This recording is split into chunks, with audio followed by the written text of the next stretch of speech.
Olá pessoal, sejam bem-vindos a mais um vídeo aqui no canal Finchy, a chave de suas finanças. Meu nome é Emerson Bisco e neste vídeo eu vou falar sobre o grau de alavancagem financeira, parte 3. Então, terceira e última parte da série de grau de alavancagem financeira, no qual vou apresentar a quinta fórmula sobre o cálculo do GAF, que é a mais complexa e mais trabalhosa de todas, porém, do meu ponto de vista, é a que reflete o melhor resultado de grau de alavancagem financeira. Bom, nessa quinta fórmula, eu tenho aqui o GAF igual a RSA mais RSA menos CD, vezes PO dividido por PL, e tudo isso dividido pelo RSA. E o que significam essas siglas? RSA, retorno líquido sobre o ativo operacional, que vai ser o lucro líquido do ativo operacional dividido pelo ativo total. CD, custo da dívida, é igual a despesas financeiras líquidas dividido pelo passivo financeiro. PO, passivo operacional, que é o passivo circulante mais o não circulante menos o passivo financeiro. E o PL, que não precisa fazer conta nenhuma, patrimônio líquido, ok? Bom, então, lembrando novamente, todas as demonstrações contábeis foram extraídas do site fundamentos.com.br e novamente utilizarei as demonstrações contábeis das lojas Renner, igual já foi feito nos dois vídeos anteriores, ok? Bom, então, só lembrando como interpretar o grau de alavancagem financeira, já foi explicado nos vídeos anteriores, mas para deixar registrado nesse vídeo aqui também, quando o GAF for igual a 1, a alavancagem financeira é nula, quando for maior que 1, ela é favorável, e quando for menor do que 1, ela é desfavorável. E o que significa isso? Grau de alavancagem financeira nulo indica que não houve alavancagem financeira, ou seja, a empresa não pegou dinheiro emprestado para aplicar nas atividades dela. Quando o grau de alavancagem financeira é favorável, mostra que a alavancagem financeira será interessante para a empresa, ou seja, ela pegou dinheiro emprestado, colocou nas atividades dela e obteve um retorno maior que o custo desse dinheiro emprestado. Já o grau de alavancagem financeira desfavorável indica que o ROI, o retorno sobre investimento, obtido com essa alavancagem financeira será abaixo do que precisará ser restituído. Ou seja, essa alavancagem financeira não é interessante. Então, ela pegou dinheiro, colocou lá nas atividades dela, no projeto dela, o retorno das atividades dela foi inferior ao custo desse dinheiro. Então, não é interessante. Então, pode-se dizer que quanto maior o grau de alavancagem financeira, maior o risco e a dívida contraída pela empresa. Então, novamente, as demonstrações contábeis das lojas Renner, começando pelo cálculo do retorno líquido sobre o ativo operacional. Então, nessa fórmula, precisaremos aqui do valor do ativo total. Então, retorno líquido sobre o ativo operacional é o lucro líquido do ativo operacional dividido pelo total do ativo. Esse lucro líquido do ativo operacional ele tem que ser calculado através de um pequeno ajuste aqui em cima do resultado operacional. Então, é necessário pegar o valor do resultado operacional de cada ano e aplicar o desconto do imposto de renda que a empresa paga. E esse desconto do imposto de renda ele precisa ser calculado também. Esse 27% aqui não foi arbitrado aleatoriamente. Como que foi feito isso? Eu fiz uma média, calculei todos os anos para ver mais ou menos qual era a alíquota de imposto de renda que a empresa vinha pagando e deu em torno ali de 27% todo ano. Não ficou cravadinho em 27%, mas fica ali 26, alguma coisa, 27, alguma coisa. Então, na média, 27%. Como que eu fiz isso?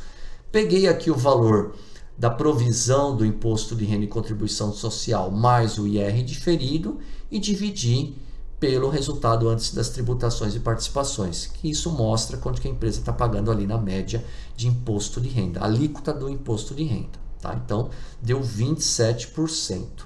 E agora é só fazer a continha aqui. Então, o lucro líquido do ativo operacional que foi encontrado, né? Então, resultado operacional menos os 27% de imposto de renda. Então, eu chego aqui no valor do lucro líquido do ativo operacional e agora é só fazer a divisão, né, do lucro líquido do ativo operacional pelo total do ativo. Então, em 2019, o resultado foi de 10,18%, 2018, 11,78%, 2017, 10,52% e 2016, 11%. Ok, aqui fechado esse resultado.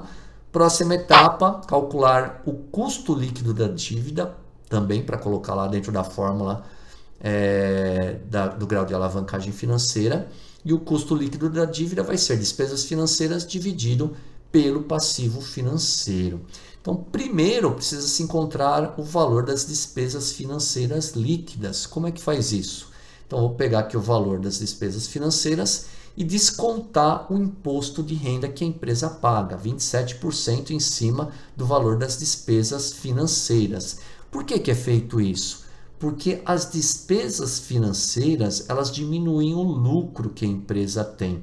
E uma vez que a empresa diminuiu o lucro, ela paga menos imposto de renda. Então, o que ela economizou aqui no imposto de renda tem que ser descontado do valor das despesas financeiras. Então, seria mais ou menos assim. A empresa pegou dinheiro emprestado, vai pagar um valor de juros. Esse valor de juros vai fazer ela economizar no imposto de renda. Então, aquele valor de juros que ela pagou foi menos, porque ela economizou no imposto de renda. Se ela não tivesse utilizado o dinheiro emprestado, ela iria pagar mais imposto de renda, porque não teria despesas financeiras. Então, a economia de imposto de renda gerado pelas despesas financeiras tem que ser abatido do valor dela para se ter o valor das despesas financeiras líquidas. Então, com o valor das despesas financeiras líquidas encontrado aqui, tem que se dividir pelo passivo financeiro. Só que o passivo financeiro também tem que ser calculado. Eu não tenho esse número pronto na demonstração do resultado do exercício. Como que calcula isso? Bom, o passivo financeiro também é chamado de passivo oneroso. E o que é isso? É todo passivo que a empresa paga juros quando ela utiliza. Então, basicamente, são os empréstimos e financiamentos de curto e longo prazo e dividendos e juros de capital próprio que ela tem para pagar, né? Isso aqui é dinheiro que ela tem que entregar para o acionista portar as ações dela, né? Todo acionista recebe dividendos e juros sobre capital próprio, tá? Os demais passivos são passivos operacionais, né, que não têm juros. Então, a empresa não paga juros sobre as obrigações sociais e trabalhistas, salários, impostos, fornecedores, né? Isso, claro, pagando em dia. Né? Então, não são passivos que geram juros para empresas, ou seja, não são onerosos. Então, os passivos operacionais não são onerosos e os passivos financeiros são onerosos. Então, tem que separar isso e calcular. Então, o que é o passivo financeiro? É a soma, no caso deste exemplo, desses três camaradas. Então, o passivo financeiro de 2019, 1.888.288, 2018, 2.158.289, 2017, 2.040.928 e 2016, 2.025.729. Agora sim, dá para calcular o custo líquido da dívida, né, dividindo as despesas financeiras que estão na demonstração do resultado do exercício, né, e dividir pelo passivo financeiro. Então, 2019 deu 8%, 2018 3,48%, 2017 5,08% e 2016 6,88%. Então, esse é o custo da dívida da empresa nos 4 anos. Ok? Então, agora falta calcular, próxima etapa, passivo operacional, que também é chamado de passivo não oneroso, conforme eu já falei, que nada mais é do que a soma do passivo circulante mais não circulante, menos o passivo financeiro. Bom, então isso tudo está no balanço patrimonial da empresa. Então, tem que pegar o valor do passivo circulante, né, somar com o não circulante e excluir o passivo financeiro da empresa. Tá? Então, é uma continha simples, mas tem que ser feito. Então, passivo operacional de 2019, 5.204.833, 2018, 2.708.247, 2017, 2.283.284 e 2016, 1.812.687, ok? Bom, então agora com todos os valores que foram calculados, dá para substituir tudo lá na fórmula do grau de alavancagem financeira. Então, Pegando aqui o ano de 2019, o retorno líquido sobre o ativo operacional é 10,18, então 10,18 mais, abre parênteses, 10,18 menos o custo da dívida de 2019, que é 8%, fecha parênteses, tem que resolver isso aqui primeiro, vezes o passivo operacional, 5.204.833, dividido pelo patrimônio líquido de 4.704.614, ok? E faz a conta de tudo para depois dividir por 10,18. Então toma cuidado com essa conta, né? Lembra da ordem matemática das fórmulas. Então primeiro tem que ser feito a multiplicação e divisão, depois a adição e subtração. Neste caso aqui que eu tenho um parêntese, eu preciso resolver isso aqui, 10,18% menos 8% primeiro, né? Deixar ele aqui bonitinho, fazer a conta aqui de 5.204.833 dividido por 4.704.614, o resultado dividido por 10,18% ou 0,1018, né, dá na mesma. Toma cuidado com os detalhes. Cuidado, né, com essa conta de 5.204 dividido por 4.704, vai sair um resultado em decimal, né, e 10,18% está em percentual. Então, se você for fazer isso manualmente, tem que tomar cuidado com esse detalhe. Você vai ter que colocar o 10,18 em decimal, que é 0,1018. Assim como o 10,18 aqui no começo, 0,1018. E esse resultado aqui do custo da dívida menos o retorno líquido sobre o ativo operacional menos o custo da dívida, também tem que colocar em decimal, se for fazer manualmente.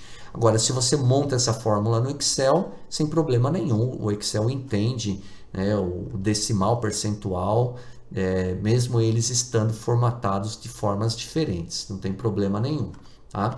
Então tem que fazer essa continha. Então lá em 2019, grau de alavancagem financeira 1,24, 2018 1,48, 2017 1,48 de novo e 2016 1,26, ok? Só fazendo uma correção, o grau de alavancagem financeira de 2017 deu 1,37, não 1,48. Foi um erro meu de digitação aqui, mas ainda bem que eu vi aqui durante a gravação e eu corrigi. Então, a cada ano dá para perceber que o grau de alavancagem foi superior a 1, ou seja, representando aí que a empresa está conseguindo um bom retorno com o dinheiro que ela vem tomando emprestado. Então, isso é muito bacana. E também porque eu gostaria de explicar o porquê que eu acho essa fórmula interessante. Então, é legal que ela pegou aqui o retorno sobre o ativo, o retorno líquido sobre o ativo operacional, né? E ele está fazendo aqui, somando o retorno menos o custo da dívida. Então, ele está pegando quanto que a empresa gastou, pegando dinheiro emprestado, tirando do retorno que ela obteve com o ativo operacional, porque o que gera lucro para a empresa são os ativos da empresa. Então, só fazendo uma observação importante, os passivos de uma empresa são as fontes de recursos. Os ativos da empresa é onde a empresa aplica esses recursos para obter os resultados que ela deseja. Então, com isso, nessa fórmula, né, ela está pegando, tirando o custo da dívida do resultado que ela obteve, somando ele, depois multiplicando pelos passivos operacionais, né, que não paga juros, dividido pelo patrimônio líquido da empresa, né? Então, ela está fazendo um resumão de tudo que ela conseguiu obter de retorno com suas atividades, excluindo o valor aqui do custo da dívida, né? O retorno que ela teve menos o custo da dívida dividido por todo o retorno do seu ativo operacional. Então, o ativo operacional da empresa está incluído o dinheiro que ela pegou, né? Os recursos que ela pegou através de empréstimos e financiamentos. Então, do meu ponto de vista, esta fórmula acaba mostrando de uma forma mais precisa a alavancagem financeira quando comparado com as outras. Eu já vou mostrar um quadro aqui que tem todos os resultados das 4 fórmulas anteriores, que você vai ver bem as diferenças. Então, eu acredito nisso, mas sempre lembrando, né, que como o grau de alavancagem financeira é calculado por ano, né, existem distorções, porque a vida de uma empresa ela não se inicia e finaliza dentro de um ano, ela é contínua. Então, a empresa pode ter pego dinheiro emprestado em um determinado ano e só está obtendo um resultado desse dinheiro que ela pegou emprestado no ano seguinte, ou depois de 2 anos, ou depois de 3 anos. Então, assim, não tem uma certa precisão. Agora, quando a empresa ela sempre fica alavancada, ou seja, ela está pegando dinheiro todos os anos, então você acaba tendo um resultado mediano, né, um médio aí no decorrer dos anos, mesmo que quando ela pegou dinheiro emprestado lá no ano 1 e está obtendo o retorno efetivo dele lá no ano 3, mas lá no ano 2 ela pegou mais dinheiro e vai receber o retorno dele um pouco no ano 3, um pouco no ano 4. Então, conforme a empresa vai avaliando isso no decorrer dos anos, isso vai se tornando um pouco mais linear, vai sendo uma média, né, de grau de alavancagem financeira. Então, né, dá para dizer que esses resultados aqui são mais precisos do que as fórmulas anteriores. Então, só a título de comparação, na primeira fórmula que foi apresentada no primeiro vídeo, né, o grau de alavancagem financeira foi 1,09. Na segunda fórmula foi 0,50, ou seja, a alavancagem não foi boa para a empresa. Na terceira fórmula deu o valor absurdo aqui de 2,24. Na quarta fórmula 1,46 e na quinta fórmula 1,24. Então dá para perceber que a quinta fórmula ela fica mais aqui, né, se pegar a primeira e a quarta, né, que foram os valores mais coerentes, né, digamos assim, ela fica aqui vai lá no meio, intermediário, né? Então apresenta um resultado mais bacana. Ó. 2018 dá para perceber aqui a mesma coisa, né? Então o resultado aqui é mais adequado, mais mediano, mais preciso, né, do meu ponto de vista, e dos demais anos a mesma coisa. Então, lembrando, né, a primeira e a segunda fórmula elas foram apresentadas no vídeo parte 1 de 3, no primeiro vídeo, a terceira e a quarta no vídeo parte 2 de 3, vídeo 2, e nesse último, para fechar, justamente porque era a mais complexa e a mais bacana, ficou aqui sozinha. Então era isso que eu tinha para falar nesse vídeo. O tema é um pouco extenso, um pouco complexo, são várias maneiras que se tem de calcular aí o grau de alavancagem financeira e eu quis apresentar aqui os mais comuns do meu ponto de vista. Se você tiver uma visão diferente da minha, deixa aqui nos comentários para a gente conversar um pouquinho mais. Então é isso. Acessem o meu site, finqui.com.br, é um site que eu falo sobre finanças, contabilidade. Está começando agora, ainda está bem magrinho, mas com o passar do tempo aí espero ser um site bem bacana que servirá para todo mundo que estiver interessado em aprender sobre finanças e contabilidade. Queria desejar muito sucesso a todos vocês, grande abraço e até o próximo vídeo.